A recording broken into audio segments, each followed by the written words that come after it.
पास atom bomb है, जिसके पास ताकत है, लेकिन बर्मा के साथ उसने वो मुआहिदा कर रखा है असले के बारे में, एरोप्लेन के बारे में, F-17 के बारे में आवाज नहीं निकाल सकते। पाकिस्तान की गवर्नमेंट आवाज नहीं निकाल सकती क्योंकि बर्मा के साथ 25 ईयर्स एग्रीमेंट है।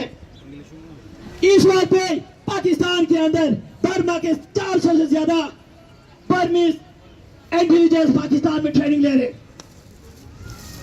आवाम जो है, पाकिस्तानी आवाम चीख रहे, चिल्ला रहे, हमारे पाकिस्तानी बहन भाई रो रहे कि हमें इजाजत दे दे जनरल साहब, लेकिन जनरल साहब की तरफ से आवाज नहीं आएगी क्योंकि उनका मुंह बंद किया हुआ है चाइना, क्योंकि चाइना के साथ अगर दोस्ती छोड़ जाए तो पाकिस्तान के साथ प्रॉब्लम होगा। हम लोग क्या समझते हैं? हम आपके साथ हैं, हम आपके साथ हैं।